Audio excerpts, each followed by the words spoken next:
صل على سيدنا محمد النبي الأمي وعلى آله وصحبه وبارك وسلم.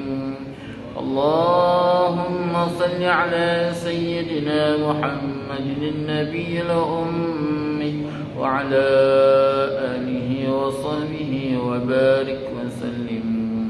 اللهم صل على سيدنا محمد النبي الأمي وعلى آله وصحبه وبارك وسلم. اللهم صل على سيدنا محمد النبي الأمي وعلى آله وصحبه وبارك وسلم. اللهم صل على سيدنا محمد النبي الأمي وعلى آله وصحبه وبارك وسلم.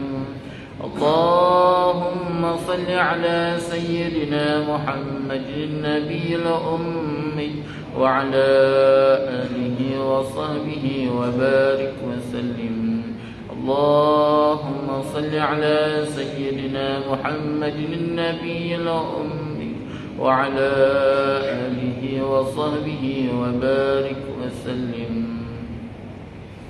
بسم الله الرحمن الرحيم. الحمد لله رب العالمين وبه نستعين على أمور الدنيا والدين، والصلاة والسلام على سيد المرسلين خاتم النبي محمد صلى الله عليه وآله وصحبه وسلم وعلى آله وأصحابه وتابع له بإحسان إلى يوم الدين.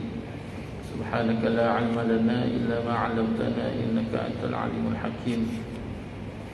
رب اشرح لي صدري ويسر لي أمري واحلل عقدة من لساني يفقهوا قولي. رب زدنا علما وارزقنا فهما. اللهم يسر ولا تعسر. رب تمم بالخير يا فتاح يا عليم. افتح لنا فتوح العارفين. ولا حول ولا قوة إلا بالله العلي العظيم. ولا حول ولا قوة إلا بالله العلي العظيم. ولا حول ولا قوة إلا بالله العلي العظيم. أما بعد، قال الله تعالى في القرآن العظيم: أعوذ بالله من الشيطان الرجيم. بسم الله الرحمن الرحيم.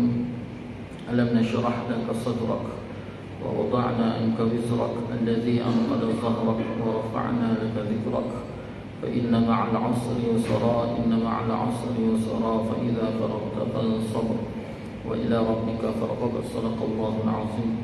Alhamdulillah, pertama-tamanya marilah sama-sama kita merafakkan rasa syukur kita ke hadirat Allah Subhanahu wa taala. Dengan keizinan Allah Subhanahu wa taala dapat sama-sama kita bertemu dan kita bersua lagi pada malam ini, dan sama-sama kita mengharapkan semoga pertemuan kita pada malam ini Allah SWT penuhkan dengan keberkatan, keridaan, rahmat, dan lebih-lebih lagi kita mengharapkan Allah SWT mengampuni segala dosa kita, insya-Allah. Dan insya-Allah tuan-tuan, pada malam ini kita akan sambung lagi bacaan kitab dan tahzan yang telah dikarang kitab ini oleh Dr. Abdullah Al-Qarni, dan insya-Allah pada malam ini kita akan masuk pada bab yang ke-13. Bab yang ke-13 muka surat 23 yang bertajuk masih ada yang selalu mengabulkan permintaan kita. Bab yang ke-13 ni tuan-tuan, Dr. Abdullah Al-Qarni dia nak menceritakan kepada kita bahawa sejauh mana kesempitan, kehimpitan kehidupan yang kita lalui ni tuan-tuan, pasti ada lagi jalan ataupun yang maha mendengar di atas segala keluhan kita, dan tidak ada lain yang maha mendengar di atas segala keluhan kita tadi kecuali hanyalah Allah Subhanahu wa taala. Jadi Syekh mulakan kata-kata beliau, qala al-musannif rahimahullah ta'ala wa nafa'ana wa iyyakum ajma'in. Siapakah yang berhak menjadi tempat mengadu orang-orang yang dilanda kegelisahan, kesempitan, kesulitan dan kesedihan? Kepada siapakah mereka harus memohon pertolongan? Siapakah yang layak menjadi tempat bergantung, memohon, meminta dan meratap semua makhluk? Siapakah yang berhak menjadi gantungan hati dan selalu diucapkan oleh lidah manusia? tidak lain adalah hanya Allah yang tiada Tuhan selain Dia Allah. Ini tuan-tuan.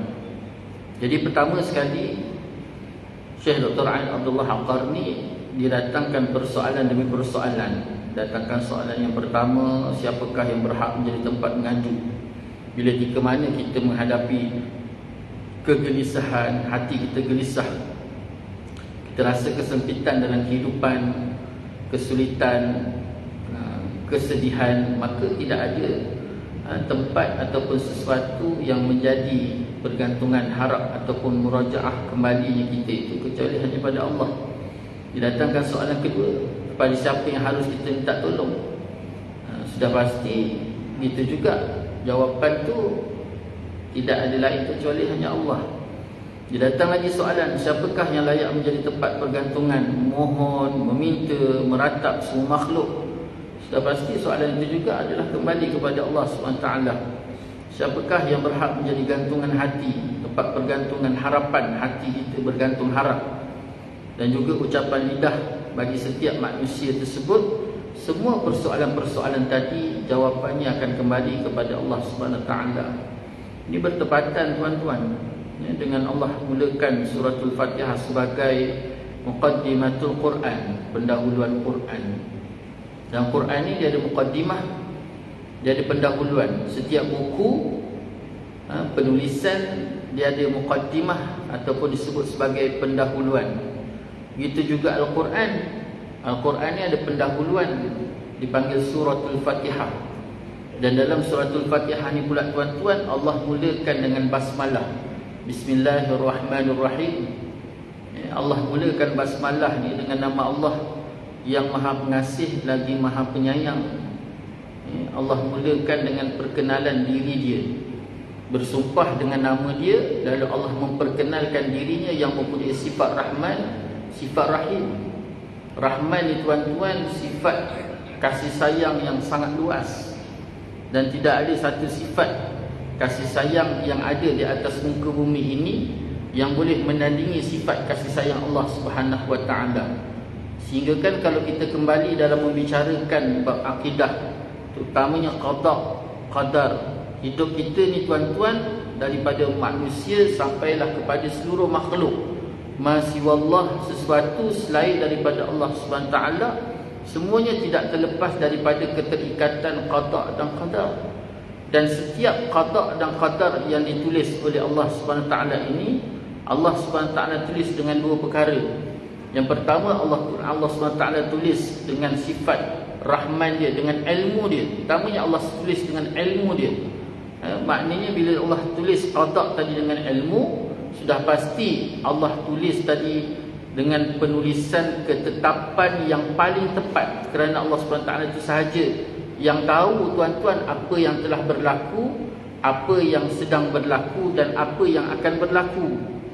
Kemudian ilmu Allah SWT ini tidak terbatas, tidak perlu kepada sesuatu untuk memberitahu pada Allah baru Allah Ta'ala tahu. Tak, dia tidak perlukan kepada sesuatu untuk diberitahu, dan Dia Maha mengetahui. Itu sebabnya tuan-tuan pernah dalam 40 hari 40 malam Nabi Allah Musa AS mendatangi Allah SWT. Waktu peristiwa pertemuan di antara Nabi Allah Musa AS dengan Allah SWT, pernah terjadi satu peristiwa yang mana Nabi Allah Musa dia minta pada Allah supaya Allah tunjukkan sejauh mana hebatnya keadilan Allah SWT. Nabi ataupun Rasul tuan-tuan, bila dia tanya sesuatu perkara pada Allah, bukan dia tak percaya, tetapi dia nak menyendeng-nyendeng rasa rindu, rasa sayang, nak bermanja-manja dengan Allah Subhanahu wa taala. Lalu Allah jawab, wahai Musa, jangan kau minta padaku untuk kuperlihatkan pada engkau sejauh mana keadilanku, kerana kau pasti tidak akan rasa sabar untuk melihat keadilan. Nabi Allah Musa ni tuan-tuan, dia jenis orang debel. Kalau bahasa kasar tu, degil. Degil. Kalau tengok dalam Quran tu banyak yang Allah Ta'ala sendiri tegur Nabi Allah Musa tentang sabar. Tak, dia kata, tak, aku nak tengok juga, dia kata. Tidak, engkau tak akan mampu sabar. Tak, aku akan cuba sabar, wahai Allah. Akhirnya tuan-tuan, Allah SWT perintahkan kepada Nabi Allah Musa supaya mencari satu tasik, yang mana di samping tasik tuan-tuan, tidak jauh dari situ ada seketul batu, sebuah batu besar. Dan Allah SWT perintah supaya kau duduk di belakang batu tu, jangan kau tinggalkan sesekali pun batu tadi. Duduk belakang batu, duduk kat situ diam-diam, jangan tinggalkan. Apa sekalipun yang berlaku, maka jangan tinggalkan batu tadi. Maka Nabi Allah Musa pun tuan-tuan, dia pergi mencari tasik sebagaimana yang disebut oleh Allah SWT. Dengan izin Allah SWT bertemu dengan tasik tersebut dan menemui satu batu besar yang duduk di samping tasik tadi. Nabi Allah Musa duduk di belakang batu tu. Tak lama kemudian tuan-tuan, tiba-tiba datang seorang lelaki yang mengenderai kuda. Dia naik atas kuda tu, jalan jalan tu menghampiri tasik tadi. Dia turun daripada kudanya tuan-tuan, lalu dia minum air. Setelah dia minum air daripada tasik tadi tuan-tuan, lelaki tadi pun naik semula ke kuda dan berlalu pergi. Waktu dia nak naik atas kuda tadi tuan-tuan, dia tak perasan bahawa kantong dia tu tuan-tuan, dia ada uncang. Jadi uncang duit tu terjatuh. Uncang duit tadi terjatuh. Bila terjatuh, dia tak perasan, dia pun berlalu pergi. Tak lama selepas daripada itu tuan-tuan, tiba-tiba datang pula seorang anak muda menghampiri tasik tadi, dan dia pun minum air daripada tasik tadi. Bila dia minum tadi tuan-tuan, tengah-tengah dia minum, tiba-tiba dia terpandang satu uncang duit. Uncang duit yang jatuh tadi. Dia menghampiri uncang tadi, dia buka uncang, tiba-tiba mendapati dalam uncang tadi tuan-tuan ada duit.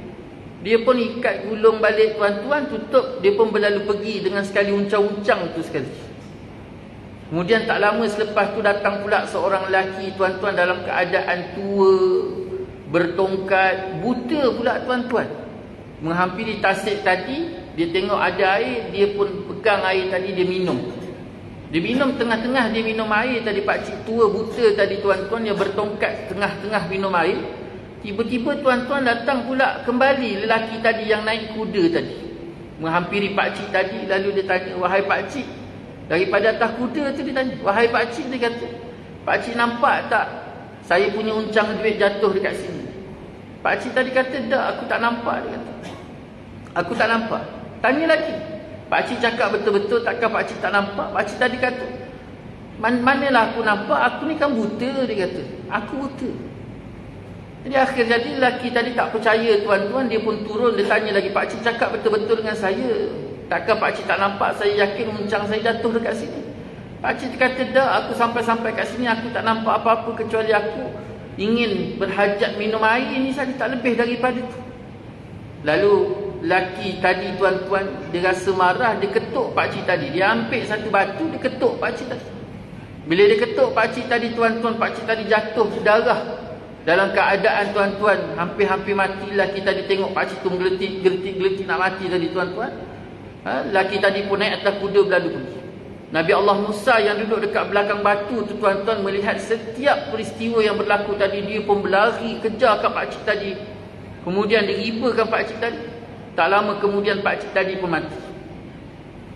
Tak lama selepas tu tuan-tuan, Jibril AS turun. Allah SWT perintahkan kepada Jibril turun. Jibril turun menemui Nabi Allah Musa.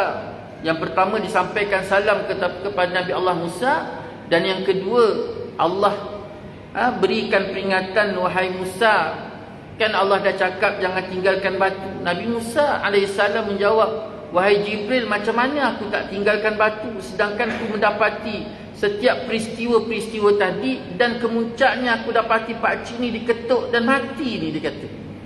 Macam mana aku tak tinggalkan batu?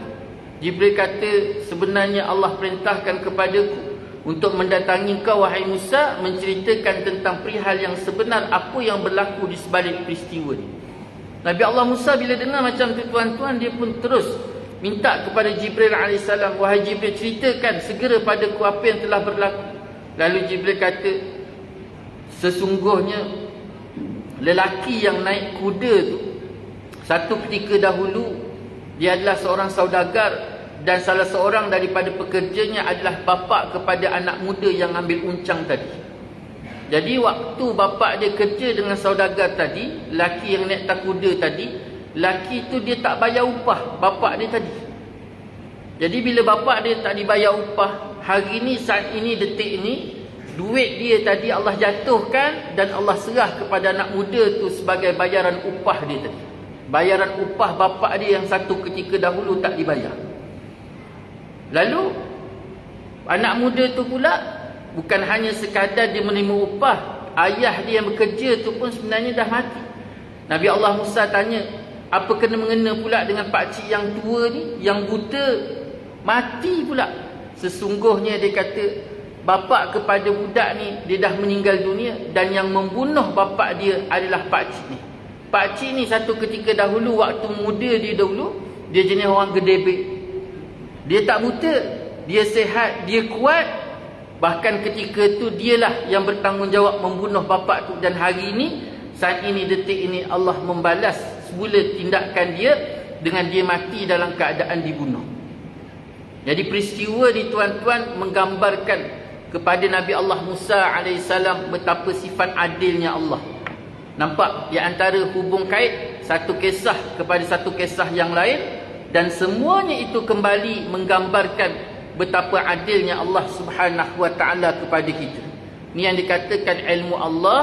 Allah Maha mengetahui dan Allah tidak perlu diberitahu, dan dia tidak mempunyai pengetahuan yang terbatas, dan Allah mengetahui apa yang telah berlaku, apa yang sedang berlaku, dan apa yang akan berlaku.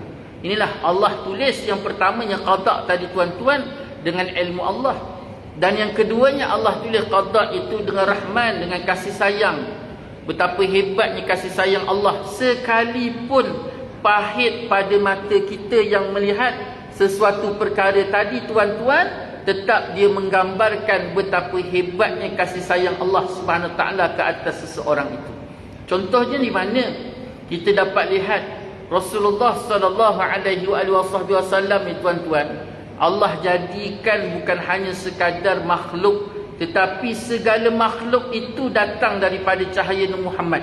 Betapa hebatnya kasih sayang Allah SWT kepada Rasulullah sallallahu alaihi wasallam, bukan hanya sekadar diangkat menjadi nabi, menjadi rasul, bahkan dinobatkan sebagai kekasih, tetapi sehebat-hebat kekasih itu juga tuan-tuan, Rasulullah SAW melalui kehidupan yang penuh dengan onak dan duri. Kenapa tuan-tuan? Kerana jalan menuju Allah SWT ini, semakin dia berjalan menuju Allah, maka jalan yang membawa seseorang itu menuju Allah itu sangat pahit, perit, jerit. Kerana apa? Kerana tidak ada jalan lain kecuali perit, jerit dan pahit itu sahajalah yang membuatkan seseorang itu semakin dekat dan hampir dirinya dengan Allah Subhanahu Wa Taala. Dan inilah yang dilalui oleh Nabi sallallahu alaihi wasallam. Daripada dalam kandungan saja tuan-tuan, Rasulullah SAW sudah tidak mempunyai ayah. Kemudian bila lahir saja tuan-tuan, dalam keadaan yatim, membesar pula tidak bersama dengan ibu, tetapi membesar pula tuan-tuan dengan ibu susuan, duduk di perkampungan, suasana kampung yang susah. Kemudian pula tuan-tuan 4 tahun duduk dengan ibu susuan, kembali bersama dengan bonda Sayyidatina Aminah radhiyallahu anha tuan-tuan, hanya sempat merasai kasih sayang ibu 2 tahun. Kemudian ibu diambil oleh Allah Subhanahu Wa Taala. Kemudian Nabi SAW pula duduk dengan Tok Abdul Muttalib tuan-tuan, merasai kasih sayang Tok ni pun tuan-tuan hanya 2 tahun.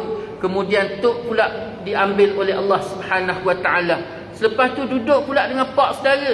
Pak saudara dia Abu Talib tuan-tuan, salah seorang anak kepada Abdul Muttalib, tetapi dialah seorang anak yang paling susah hidupnya dan mempunyai ramai anak. Cuba bayangkan Rasulullah SAW itu menumpang kasih dalam keadaan seorang bapa saudara yang susah dan mempunyai anak yang ramai. Inilah Allah nak tarbiyah, nak didik, nak bentuk seseorang itu supaya dia menjadi hebat. Dan pembentukan pembinaan tadi tak akan boleh membuatkan seorang itu hebat kecuali dia melalui pembentukan dan pembinaan tadi dengan penuh kesusahan, kepayahan dan keperitan. Sebab sifat naluri manusia, sunnah alam, sifat kemanusiaan ni, dia duduk dalam keadaan 2 situasi. Kalau dia duduk dalam keadaan senang, dalam keadaan dia cukup, dalam keadaan dia mewah, dalam keadaan dia nak apa sekalipun dia dapat, hati dia konon-kononnya rasa tenang, rasa bahagia. Hakikatnya tuan-tuan, dia duduk situasi ini akan mendatangkan ataupun membuahkan situasi diri dia, dia berhadapan dengan sifat leka dan lalai. Bila leka, lalai, maka sudah pasti dia semakin jauh daripada Allah SWT. Berbeza dengan orang yang melalui situasi kesusahan, kepayahan, keperitan. Semakin dia susah, semakin dia dekat dengan Allah SWT. Itu sebabnya dengan dua situasi ni tuan-tuan, ini lumrah, ini sunnah alam. Yang makna-makna manusia ni tuan-tuan, bila dia duduk salah satu daripada kedua keadaan ini, akan menggambarkan ataupun melahirkan, menumbuhkan dalam diri dia. Kalau senang, dia leka lalai. Kalau susah, dia akan kembali kepada Allah SWT. Itu sebabnya tuan-tuan, Allah tetapkan qada seseorang itu, apa yang ditetapkan itu adalah yang paling terbaik untuk seseorang itu kembali kepada Allah SWT. Itu Allah mula dengan Bismillahirrahmanirrahim, dengan sifat Rahman, kasih sayang Allah SWT. Bagaimana Allah ikat pula tuan-tuan sifat Rahman tadi dengan sifat Rahim? Yang mana sifat Rahim ni tuan-tuan, betapa kasihnya Allah itu, dan kasih ini hanya berlaku di akhirat Allah SWT. Yang mana akhirat itu tuan-tuan, Maliki Yaumiddin. Maliki Yaumiddin ni raja di atas segala raja besok di akhirat tuan-tuan, yang mana Allah Ta'ala mempunyai sifat Rahim. Dan Rahim itu tuan-tuan, no kompromi, hanya dirasai oleh orang yang benar-benar mentaati Allah SWT sewaktu berada di atas muka bumi Allah SWT. Bagi mereka yang duduk tidak beriman, imannya tak berapa baik, duduk tak mentaati Allah, tak mengikut jalan ataupun garis pandu yang telah dikendaki, yang telah ditetapkan oleh Allah SWT, maka sudah pasti tuan-tuan di akhirat nanti dia tak akan merasai rahim Allah SWT. Allah memperkenalkan. Kemudian barulah Allah Ta'ala sebut tuan-tuan, Alhamdulillahirabbil alamin. Segala puji-pujian bagi Allah, segala puji-pujian itu hanya bagi Allah, hak Allah. Hanya hak Allah. Tak kiralah puji-pujian itu tuan-tuan datang di antara sesama manusia, ataupun daripada Allah kepada manusia, ataupun daripada manusia kepada Allah, ataupun Allah kepada Allah. Semuanya pujian-pujian itu tuan-tuan balik hanya hak Allah, ke hak kita. Sebab ni bila orang puji je kita tuan-tuan, kita sebut Alhamdulillah, ataupun kita rasa dalam diri kita ni ada sifat takabur ataupun ujub tuan-tuan, cepat-cepat subhanallah, maha suci Allah. Yang wajib dipuji hanya Allah SWT, bukan kita tak ada apa-apa. Sebab kita tuan-tuan, kalau katalah orang puji kita datang masjid ni sekalipun tuan-tuan, kalau Allah Ta'ala tak gerak kita datang masjid, maka takkan datang. Itu sebabnya yang duduk dalam masjid ni pilihan Allah. Allah pilih ni tuan-tuan. Tapi pilihan ni pun bukan satu kelebihan. Pilihan ini juga satu ujian besar daripada Allah SWT. Walaupun dia pilihan, tapi tetap termasuk ujian. Sebab apa tuan-tuan? Sebab duduk atas muka bumi Allah SWT ni, situasi keadaan apa sekalipun yang dilalui, yang didepani, maka tetap dikatakan ujian. Sihat ujian, sakit ujian, miskin ujian, kaya ujian, susah ujian, senang ujian. Situasi keadaan apa sekalipun, bentuk sesuatu tu tuan-tuan tetap datang dalam bentuk ujian Allah Subhanahu Wa Taala. Duduk datang solat kat masjid ni ujian, tak datang solat masjid pun ujian. Walaupun datang dalam keadaan Allah pilih, ini pun tetap ujian. Bahkan lebih besar ujian ini kerana ditakuti, takut kalau-kalau tuan-tuan duduk dalam zon selesa, duduk taat pada Allah dalam keadaan zon selesa, ditakuti ada syibih-syibih sifat ujub dalam diri kita, rasa diri itu baik. Itu sebabnya tuan-tuan, dalam satu hadis kursi, dalam kitab Ziarah Alam Barzah, ada satu hadis kursi Allah Ta'ala sebut. Apa Allah Ta'ala kata? Allah Ta'ala sebut tuan-tuan, bila aku nakkan mengkendaki seseorang itu kebaikan, maksudnya apa tuan-tuan? Allah nak letak dia dalam syurga, maka aku akan jadikan kehidupan dia sesusah-susah kehidupan, sehingga sampaikan tahap keperluan dia tu pun tak mencukupi. Sehingga sampai waktu dia berada di akhir usia dia, situasi keadaan sakaratul maut tadi, ada sebesar zarah lagi kejahatan. Ada sebesar zarah lagi kejahatan yang tinggal. Maka ku jadikan kematian dia sesakit-sakit kematian. Sehingga sebesar zarah kejahatan tadi terhapus disebab sakitnya kematian tadi. Dan lalu bila tika mana dia mati, maka ku bawa dia masuk ke dalam syurga. Satu. Yang kedua, Allah Ta'ala sebut sambungan hadis qudsi tersebut, kalau aku tak nak atas seseorang itu kebaikan. Maknanya apa tuan-tuan? Allah nak campakkan dia dalam neraka. Jadikan kehidupan dia tu semudah-mudah kehidupan. Sampai tahap ulama sebut mudah di situ, sampai tahap mudah dalam melakukan ketaatan pada Allah Subhanahu Wa Taala. Sembahyang mudah, bangun malam mudah, baca Quran mudah, tahajud dia mudah, puasa sunat dia mudah. Lalu bila tika mana dia berhadapan dengan kematian, sakaratul maut, ada lagi sebesar zarah kebaikan yang tinggal. Ada sebesar zarah kebaikan yang tinggal. Maka aku jadikan kematian dia itu semudah-mudah kematian, sehinggakan sebesar zarah kebaikan yang tinggal tu pun terhapus. Lalu bila tika mana dia mati, maka terus ku campakkan dia ke dalam neraka. Kenapa tuan-tuan? Sedangkan dah duduk dalam ketaatan, Allah mudahkan dia bangun malam, Allah SWT mudahkan dia baca Quran, mudahkan dia qiyam, mudahkan dia tahajud, mudahkan dia baca Quran, mudahkan dia puasa sunat tuan-tuan. Tapi kenapa terhapus segala kebaikan? Kerana terlalu mudah tadilah sehingga dia leka dan lalai, sampai tumpuh dalam hatinya sifat ujub tuan-tuan, rasa diri itu baik. Sampai tahap matinya tu pun Allah mudahkan sehingga terhapus segala kebaikan tadi. Lalu bila tika mana dia mati, dia dicampak oleh Allah SWT ke dalam neraka. Ni berhati-hati. Sebabnya jangan kita rasa kita duduk dalam selesa.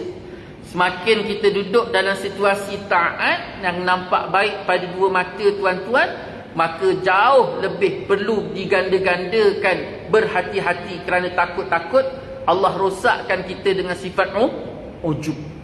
Ni dia tuan-tuan. Juga akhirnya Allah Ta'ala sebut Alhamdulillah. Siapa Allah ni? Segala puji-pujian bagi Allah. Siapa Allah? Allah ini Rabbil Alamin. Ini kita nak bicarakan tuan-tuan. Rabb ataupun dengan makna Tuhan, dengan makna pentadbir Al-Alamin, Al-Alam.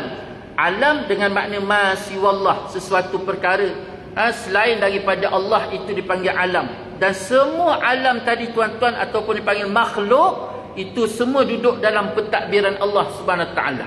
Yang awal tadi kita bicara tentang qada, dan yang ini kita bicara tentang duduk dalam pentadbiran Allah. Ada hubung kait tak? Ada.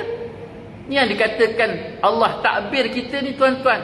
Daripada mula kita dijadikan, ditulis dengan qada, sampai Allah jadikan alam roh, sampailah Allah sempurnakan jasad kita. Kita berjalan dalam isi dunia ni, kemudian Allah matikan kita barzah, kemudian kiamat, sampailah kebangkitan di akhirat, hisab, sampailah di antara syurga dan neraka.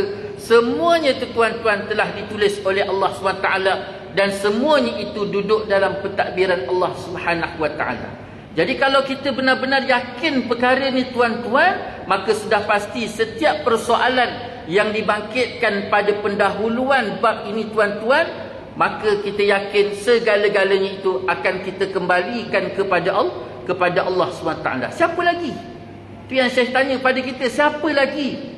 Kita duduk dalam keadaan susah, payah, jerit, perit, gelisah, sakit, sedih tuan-tuan. Siapa lagi yang boleh menghilangkan segala situasi keadaan tadi kalau tak Allah Subhanahu Wa Taala? Siapa lagi tuan-tuan yang mana boleh berikan pertolongan dan bantuan? Allah Ta'ala sebut iyyaka na'budu wa iyyaka nasta'in. Akan kau kami sembah wahai Allah, dan akan kau kami meminta dan memohon pertolongan. Dalam tafsir, ulama tafsir kata bahawa sungguhnya ayat ini Allah ajar pada kita supaya kita berusaha dan juga kita bertawakal pada Allah. Minta pada Allah. Pergantungan harap kita itu tak ada lain kecuali hanya pada Allah. Sehingga sampai tahap ulama sebut apa?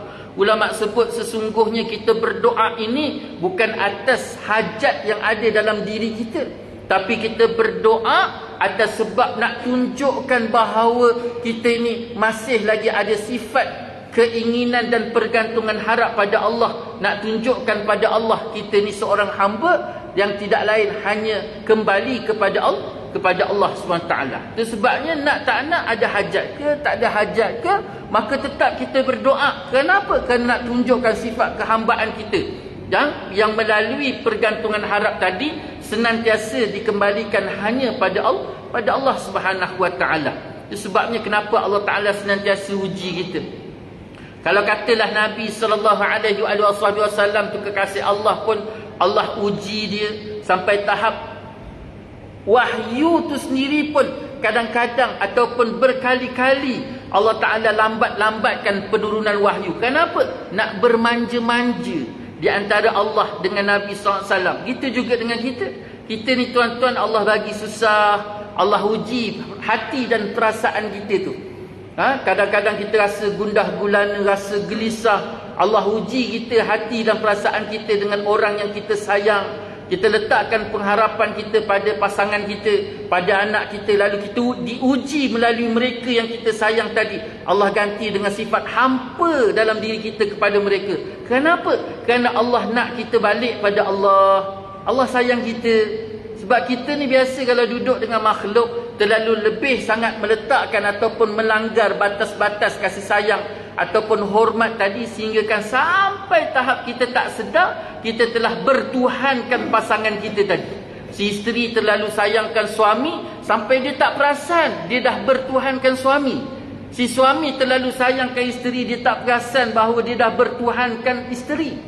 Si anak-anak dia tak perasan dia terlalu sayangkan mak dengan ayah dia, ataupun terlalu bergantung harap pada mak ayah sampaikan dia tak tahu bahawa dia telah bertuhankan mak ayah dia.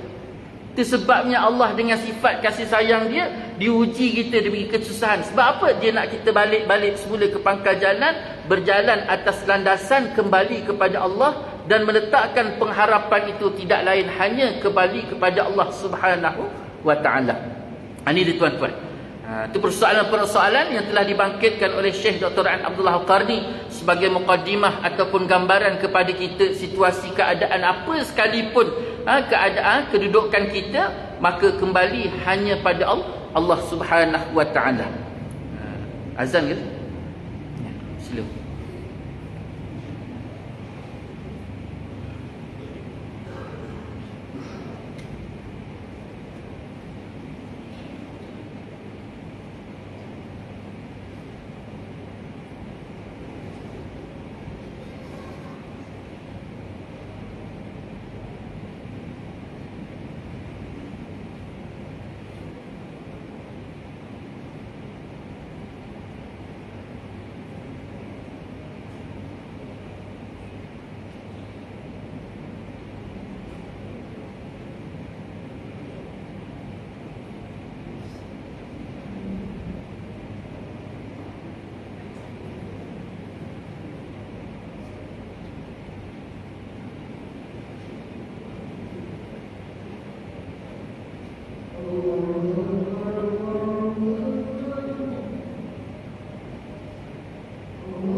Hadirin hadirat muslimin muslimat yang dirahmati oleh Allah Subhanahu taala.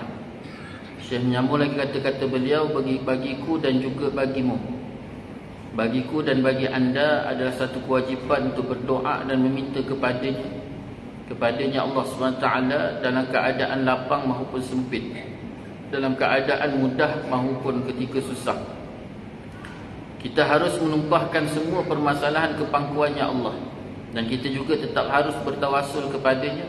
Kita harus duduk bersimpuh di depan pintu gerbangnya sambil memohon, menangis, merendahkan diri dan meminta ampunnya. Dan kemudian tunggulah, kerana pada saatnya nanti akan datang pertolongan, ma'unah, uluran, bantuan dan kemudahan yang bersumber daripadanya. Jadi tuan-tuan, saya kata apa, baik saya ataupun kamu, kita semua ni tuan-tuan, wajib senantiasa berdoa pada Allah SWT dalam keadaan apa sekalipun. Baik sama ada hajat ataupun tidak ada hajat. Maka tetap kita dituntut oleh Allah SWT untuk berdoa. Dituntut, Allah tuntut kita. Ya Allah Ta'ala sebut, Udu'uni astajib lakum, berdoalah kamu kepadaku, nescaya akan kutunaikan. Allah Ta'ala perintah. Kerana itu sebahagian, bahkan ulama tasawuf meletakkan bahawa doa ni tuan-tuan tanda sifat kehambaan seseorang kepada Allah Subhanahu taala. Kerana di sebalik daripada dia berdoa itu, dia menggambarkan sifat pengharapan dan pergantungan harap dia hanya pada Allah. Maka tetap dia berdoa. Itu kacamata tasawuf. Kacamata fiqh pula tuan-tuan, ulama fiqh kata orang yang selepas daripada solat dia beri salam tuan-tuan, Assalamualaikum warahmatullahi, Assalamualaikum warahmatullahi, pingkas bangun tanpa mengakhiri ataupun menutup solatnya dengan doa, orang ni sombong. Orang ni sombong tuan-tuan. Kita datang rumah orang, kemudian orang hidang makan, kita pun bersembang-sembang. Tengah sembang-sembang tuan-tuan, tak ada permisi, terus bangkit bangun balik. Kalau bahasa orang sekarang, belah. Habis tuan rumah tadi terkebil-kebil mata dia tengok, apa hal dia ni tiba-tiba je balik, tak cakap nak minta izin. Adab tu tak ada, akhlak tak ada.